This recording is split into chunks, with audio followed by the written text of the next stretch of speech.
Jasmine Crockett, silences. Karoline Leavitt on live TV. One sentence shook the nation. The camera was still rolling when it happened. 17 minutes into a live segment that was supposed to be another routine political face-off. Something snapped, but not in the way audiences were used to. No shouting, no chaos, just one sentence. One calm, cold sentence that cut through the studio like a scalpel.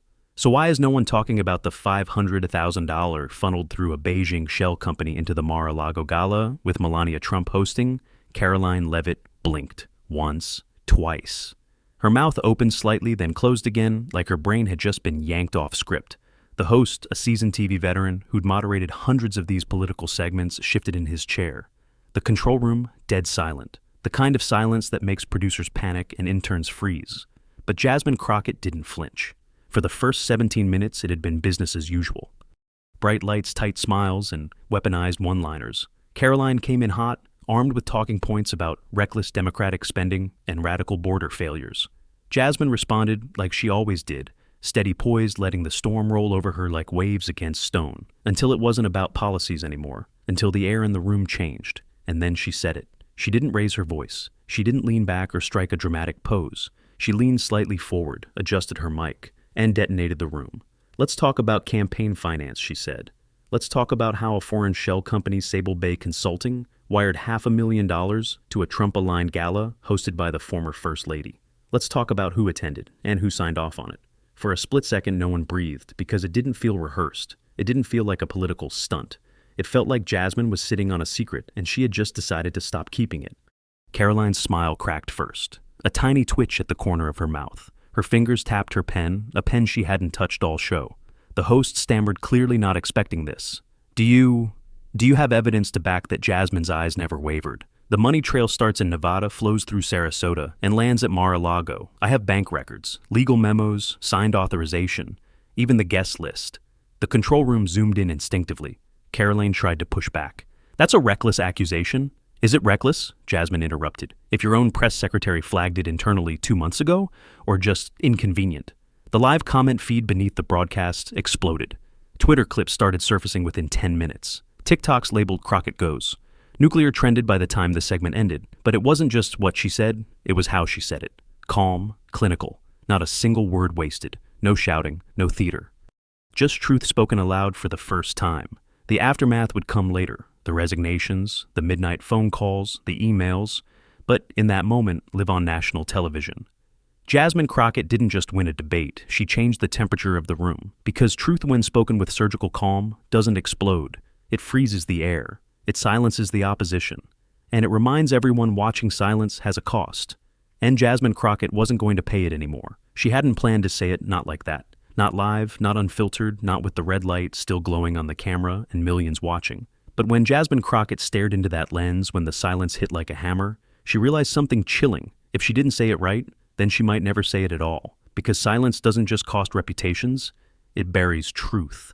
3 nights earlier, the folder landed on her desk. It was after hours in a dimly lit office in D.C., the kind of night where the silence outside made the fluorescent hum feel like thunder. Her jacket was draped over her chair. Her coffee had long gone cold. The door clicked shut behind a man she never saw before. Plainclothes credential badge, no introduction. Just a single sentence as he placed a folder on her desk. You didn't get this from me. He didn't wait for questions, just turned and vanished. Jasmine stared at the folder for 5 minutes before touching it. Another 5 before opening it. What she saw inside made her stomach turn. It wasn't just a smoking gun. It was a damn ammunition belt, a list of wire transfers from defunct companies, an antique rug wholesaler in Nevada, a juice brand from Sarasota that hadn't filed taxes in 7 years, each company listed as a donor to a political event, each wired just days before a certain private fundraiser. April 23, 2022, Mar-a-Lago, hosted by Melania Trump. Jasmine flipped through the next page. Guest list. She didn't recognize most of the names until she reached 2 at the bottom, highlighted in yellow. Foreign nationals, non-citizens. 1 under active investigation by European authorities for money laundering. Her heart sank. She wasn't just holding financial data, she was holding a blueprint, a carefully orchestrated attempt to launder influence through a gala disguised as charity, funded through shell corporations with addresses that didn't exist. On the last page of the folder was a signature. Not Trump's, not Melania's, but someone close. Too close. someone who used to serve on Trump's campaign finance committee, a name that disappeared from headlines 2 years ago, right around the time the DOJ quietly dropped a probe. That's when Jasmine stood up, walked to the window, and stared at the street below. She didn't feel triumphant. She felt cornered, like she was holding a lit match in a room soaked with gasoline. If she moved too quickly, it would ignite. If she waited too long, someone else would extinguish the flame, and the truth would vanish into bureaucracy like so many others had before. Her phone buzzed. "Kendra, you're still in the office?" her chief of staff asked, already knowing the answer. "I was going to head out, but..." Something came up. There was silence on the line. Then Kendra asked what she didn't want to answer. "This about the thing we're not supposed to touch." Jasmine exhaled slow and tight. "It's bigger than we thought." Kendra said, voice dropping.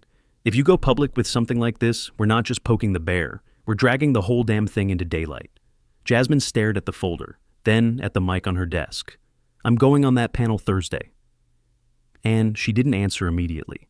"I might say something," Kendra cursed under her breath. "They'll come for you. The party, the networks. Hell, even the people who like you will call you reckless." Jasmine smiled, but it wasn't from amusement. It was that bitter, knowing smile that comes from having seen too much to stay quiet. They already think people like me don't have the guts to say it on camera. She didn't wait for approval. She didn't need it. The next morning, she walked into the green room with no entourage, no press manager, no body language coach. Just a black notebook tucked under her arm and a story she refused to let die in the dark.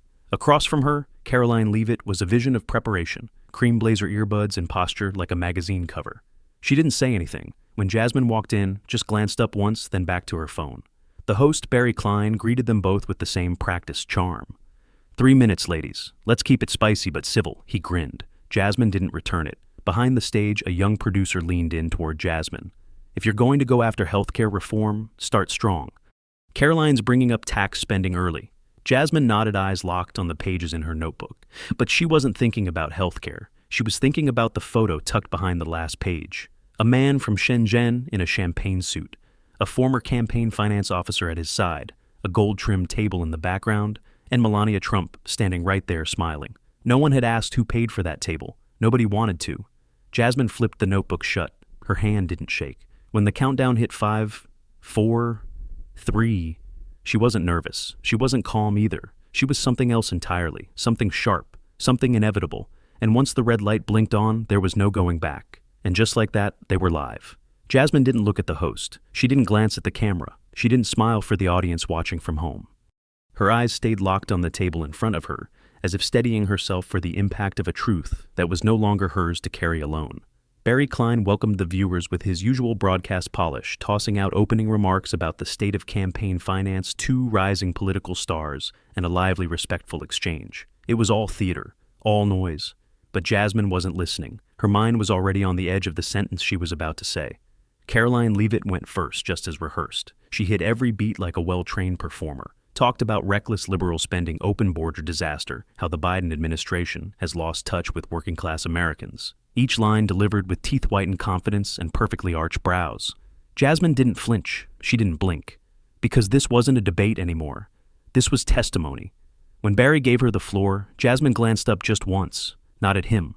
Not at Karoline. But directly at the camera, like she was speaking to someone beyond the studio. Someone who had been waiting to hear this. "Karoline," she said, her voice soft but controlled. "You're great at talking about spending. Unless we're talking about private money laundering through political galas." A heartbeat passed, then another. Carolina blinked. Her lips parted but no sound came out. Her eyes darted toward the host, then toward the control room glass like someone might call for a commercial. They didn't. Because no one was ready. Because Jasmine had just cracked the surface and there was no stopping the pressure rising underneath. Barry shifted in his seat. "Could you clarify that Jasmine didn't hesitate?" "I'm referring to the private fundraising gala held on April 23, 2022 at Mar-a-Lago. Melania Trump hosted. 72 people attended. 49 donations were processed within 6 days of that night. All of them under $250,000. None of them traceable to any legitimate U.S. business. Most of them routed through shell companies in Nevada, Delaware, and one in McCool. One of the donors is currently under criminal investigation by Europol for cross-border laundering." The silence that followed wasn't awkward. It was surgical. Karoline sat straighter. Her voice when it came was thin. Tense. "That's nonsense. That's not verified by any credible." Actually, Jasmine cut in your own party's financial oversight committee opened a quiet internal review last fall. You should check your inbox, or ask your comms director why she sent an internal memo urging staff to avoid public reference to foreign-connected contributions. The studio floor shifted, not literally, but emotionally the energy fell through like a collapsing trapdoor. In the control room, one of the producers mouthed something to an assistant, "We should cut," but Barry didn't move. His hand was on the desk, fingers frozen. "Because you don't interrupt a live reckoning." Karoline leaned in. "You're throwing around dangerous accusations with zero." Jasmine didn't let her finish. "I have documentation. Transfers.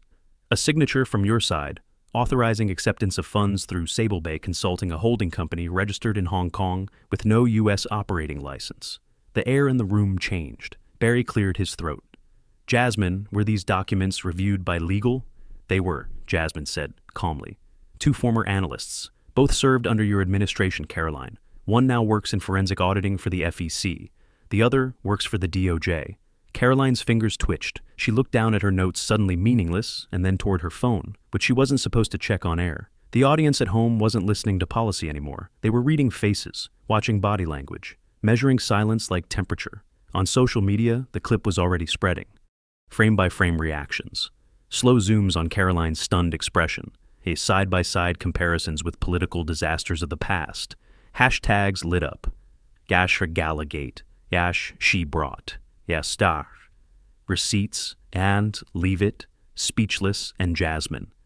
She didn't raise her voice. She didn't wave the folder. She didn't call anyone a criminal. She just let the facts do the damage, because in a world of spin and sound bites, the quietest truths land the hardest. Barry tried to pivot. "So, let's refocus." But Jasmine wasn't done. "This is campaign finance. This is what happens when billionaires rewrite elections through silent channels, when national policy becomes a luxury product, and when no one wants to name names because the names are too powerful." Karoline finally found her voice again, but it lacked its usual venom. You're making a spectacle out of speculation. Then sue me." It wasn't a shout. It wasn't even sharp. It was clean. Final. Karoline looked around the room. No support. No applause. Not even the cameras moved, because the moment had already shifted and Jasmine had all the gravity. She tapped her notebook once, gently, like a gavel on a courtroom desk, and the message was clear. "I didn't come here to scream. I came here to be undeniable." The segment was supposed to end on closing statements. It never got there. Barry closed it early, stumbling through a half-hearted thank you while the network cut to commercial. But the damage was already done, because America doesn't remember who won debates. It remembers who told the truth when it wasn't safe. They cut to commercial, but the truth, it didn't. By the time the screen faded to black, the clip had already been downloaded, clipped, captioned, reposted, slowed down, and dissected like a historic courtroom moment. On TikTok, Jasmine's calm, then "Sue Me" was overlaid with slow-motion graphics and cinematic bass drops. On X, political junkies and teenagers alike were tweeting in unison. She didn't flinch. She came with receipts. That mic didn't drop, it detonated. Inside the studio, no one spoke for a full 30 seconds after the cameras stopped. Even the crew, the ones used to last-minute chaos and unpredictable talent, stood still. Jasmine didn't wait for the host's thank you. She stood, picked up her notebook, and walked out with the same calm she entered with. No wave, no post-show selfie, no spin. Just silence shaped like power. Karoline Leavitt stayed in her seat, eyes unfocused. Her hands curled slightly around her pen like it was a lifeline, even though it hadn't written a single thing that mattered. Backstage, Barry Klein sat quietly at his desk, listening to a dozen voices buzz in his earpiece. Legal was already involved. Executives wanted to know how something so explosive went live without warning, but Barry, veteran that he was, just nodded to himself once and said, "She brought court documents to a talk show. That wasn't politics. That was a reckoning. In D.C. Jasmine's office line rang nonstop. Her chief of staff, Kendra, barely had time to breathe. By the time Jasmine stepped out of the sedan and back into the building, the lobby was filled with reporters. "Congresswoman Crockett, do you have further documentation? Do you believe the DOJ will open a formal investigation? Was the gala money connected to the Trump campaign directly or only through Melania's team?" She didn't answer, not yet, because silence still had a role to play, and this time it belonged to them. Behind the scenes, the ripple turned to riptide. Karoline's team scrambled. Aides were pulled off campaigns. Internal email chains were flagged for legal review. One press secretary quit the following morning. No statement, just a locked account and a deleted LinkedIn profile. But that wasn't the most telling sign. The most telling sign was this Karoline didn't tweet for 4 days. For a woman who tweeted 5 times before breakfast, it was a digital disappearance, and in political PR, absence speaks louder than outrage. Meanwhile, someone else was watching closely, a man named Hector Padilla, freelance journalist, financial sleuth. Known for chasing donor inconsistencies the big outlets ignored, he'd been tracking strange transfers for a year, wires from nothing, companies in desert towns routed through Macau, all landing in packs nobody seemed to regulate. He hadn't planned on chasing this story, until Jasmine said 2 words live on air Sable Bay. He froze when she said it, because in one of his dead files buried under flagged LLC registrations and banking metadata, Sable Bay Consulting appeared once linked to a McColl freight intermediary and a logistics group registered to a mailbox in Delaware. No shipping records, no customs filings, just financials. That night, Hector opened his vault. He pulled out every spreadsheet. He wasn't looking for drama. He was looking for patterns. And Jasmine's words had just given him a new one. 2 hours later, he called a former contact and ex-compliance officer from a regional bank in Santa Fe. "I need sanitized records, not account numbers, just timelines, transfers, anything under the radar." The contact hesitated. "You're chasing ghosts again?" "No," Hector said. This time someone lit a match. An hour later, a spreadsheet landed in his inbox. 12 transactions, all under reporting thresholds, all from shell companies, all within 72 hours of political events. 3 matched Jasmine's timeline exactly. And one came just hours before the gala Jasmine named on air. Suddenly, this wasn't theory anymore. It was evidence. The next day, Hector published. The Ledger Wire posted the headline at 6:03 a.m. "Foreign Shadows, the Hidden Donor Trail Behind American Campaign." Cash, it wasn't flashy. It wasn't clickbait, but it was bulletproof. Within minutes, CNN picked it up. So did Reuters. Even conservative outlets couldn't ignore it. Karoline's team was bombarded with requests for comment, and they gave none. Jasmine. She still hadn't spoken, but she didn't need to, because the story was no longer hers alone. It belonged to the public now. It belonged to every citizen asking how foreign money got invited to the back patio of American democracy and poured champagne with the First Lady while nobody said a word. In offices across D.C., legal teams went quiet. In fundraisers across Florida, guest lists were re-reviewed. And at party headquarters, there was one simple question no one wanted to answer out loud. Who knew and who signed off? By the end of the week, 2 minor resignations came from PAC-affiliated advisors. Quiet exits, no press. But Jasmine noticed. So did Hector. Because silence once broken has a way of echoing through every hallway where secrets used to hide. Silence had started as a shield. Now it was a confession.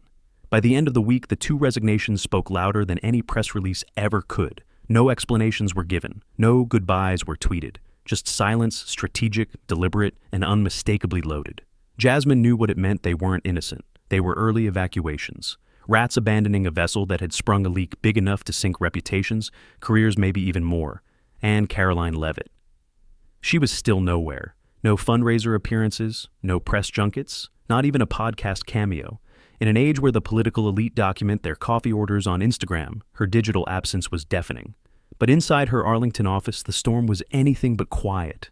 Emails flooded in, some angry, some terrified, all demanding direction. Advisors were split. Her campaign manager, Seth, wanted silence. "Don't engage," he said firmly. "This will blow over."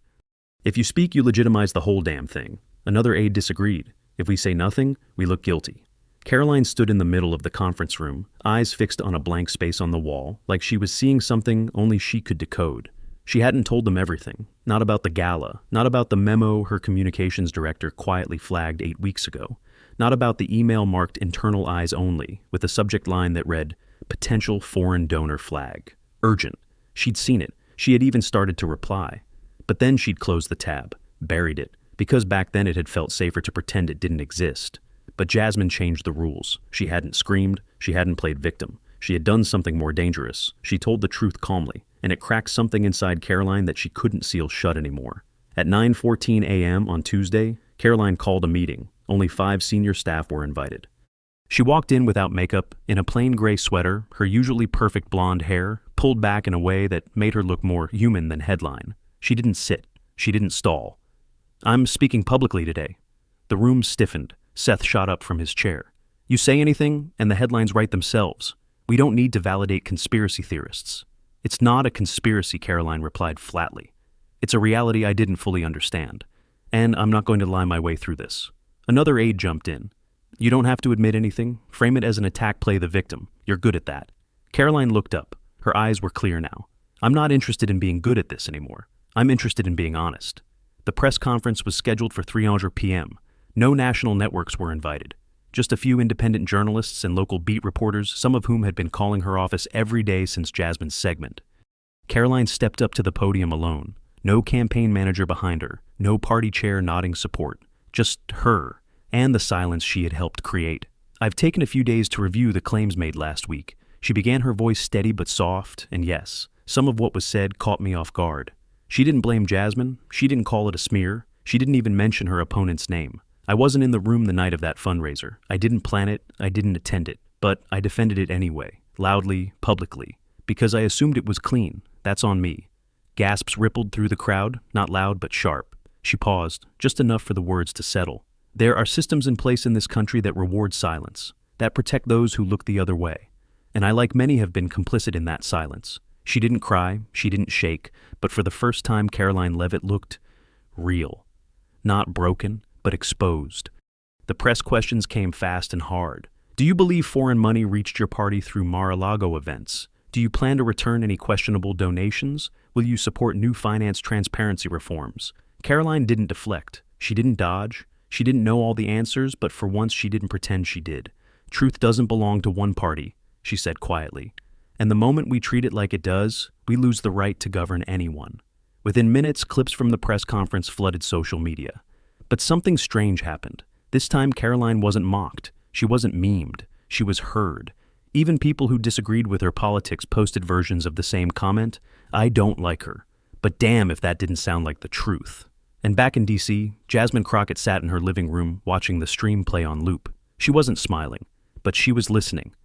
Kendra sat beside her, arms folded, expression unreadable. You think she means it? Kendra asked. Jasmine didn't answer right away. Then I think she finally realized this isn't about party lines. It's about who you are when no one's feeding you lines. Karoline didn't do another press conference. She didn't tweet follow-ups. But the next time a bill was introduced to expand the FEC's enforcement powers, she voted for it. The next time a donor with offshore holdings showed up on a guest list, she flagged it herself. And the next time Jasmine Crockett's name came up in a closed-door finance meeting, she didn't roll her eyes. She listened. Because sometimes accountability doesn't roar. Sometimes it walks in quietly and rearranges the furniture. Karoline didn't roar. She didn't launch a redemption tour or write a Medium post begging for absolution. She simply adjusted. Quietly, deliberately. Bill by bill, vote by vote. No grand declarations, no political rebranding. But Jasmine noticed. She noticed when Leavitt stopped co-sponsoring bills that weakened financial oversight. She noticed when her name began disappearing from certain PSE mailing lists. She noticed when whispers from inside finance committees shifted from dismissive chuckles to measured curiosity.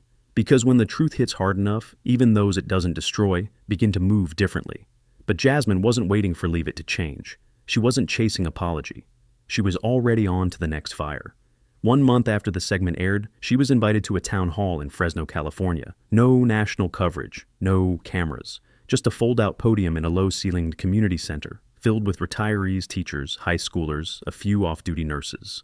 60 people max, no teleprompter, no makeup crew. Just Jasmine, her notebook, and the weight of what had happened and what still hadn't. She stood behind the wooden podium, hands loose, breath steady.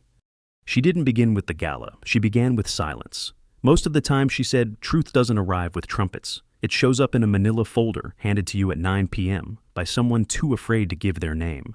People leaned in. It shows up in a string of wire transfers, in a signature no one was supposed to see, in questions that get deleted instead of answered. She didn't read from notes. She spoke like she was remembering the words as she said them. I didn't speak out because I wanted to go viral. I spoke because I knew what would happen if I didn't. It would vanish. Again. Someone in the crowd raised their hand. An older man. Former postal worker. How did you know it was real? Jasmine paused. I didn't, she said. But I knew it was real enough to burn a hole in my desk. And if I sat on it any longer, it would have burned through me. Another hand. A college student. Do you ever regret saying it? Live. Jasmine looked at the kid, eyes steady. No, she said. I regret all the moments I didn't. There was no standing ovation, no applause break. Just a stillness, a room breathing with her. That night, she returned to her hotel room to over 3,000 unread emails. Some were from reporters, some from whistleblowers, but most were from ordinary people, teachers, veterans, single moms, activists, teenagers, writing the kinds of things no press cycle ever covers. One email simply read, "You said what I couldn't. You reminded us that silence isn't neutral, it's protection for the wrong people. Thank you." There was no name attached, no return address. But Jasmine printed it out and tucked it inside her notebook anyway. She didn't respond to it, she didn't need to, because she already knew what it meant. Meanwhile, Hector Padilla, quiet in his own corner of the storm, wasn't done digging. After his first expose took off, he followed the money deeper. The second article landed 3 weeks later. Another nonprofit. Another quiet funnel, this one registered in Utah as a community heritage fund, claiming to support rural education, but with no website, no board bios, no physical location. Turns out it had processed $140,000 in consulting fees to an address linked directly to the same 2022 Mar-a-Lago event. 2 more resignations followed, no fanfare, just erasure. But Jasmine kept track. She made a list not to gloat, not for leverage, but for memory, because movements don't always announce themselves. Sometimes they arrive in the absence of noise. In the halls of Congress, staffers began asking more questions during budget reviews. 2 other campaigns returned suspicious checks before the FEC even sent inquiries. One prominent Republican senator publicly backed a bipartisan bill to audit political fundraisers over $50,000. No one said Jasmine's name, but they didn't have to. It was in the air now. A new standard, a new discomfort. The slow dismantling of an old, untouchable silence. Back in D.C., Jasmine kept the original folder that started it all. She didn't frame it, she didn't lock it away. It sat on a shelf in her office tucked between a worn copy of the Federalist Papers and a childhood photo of her and her sister on a rusted park swing in Dallas. One afternoon, Kendra walked in holding a stack of mail. Anything good, Jasmine asked without looking up. A few letters, some invites. And this, Kendra said, handing her a yellow envelope. Jasmine opened it slowly. Inside, another handwritten note. Small, cursive, no signature. "But you said it's not just a clip. It's a mirror. We saw ourselves. Some of us didn't like what we saw. But we saw. That's something." Jasmine sat back the letter in her lap. She didn't cry, but she felt the weight of it settle, because the goal was never to burn things down. The goal was to light something up. Not with fire, but with reflection. And what began as a confrontation on live TV had become something else entirely. A moment that reshaped the air in every room it entered. A ripple that kept echoing through press briefings, budget memos, classroom debates, kitchen table conversations. And the lesson was clear: if you're waiting for the perfect moment to speak, it won't come. The cost of silence will always be heavier than the weight of truth. So, if you ever find yourself sitting at a table where no one will name the lie in the room, be the one who does.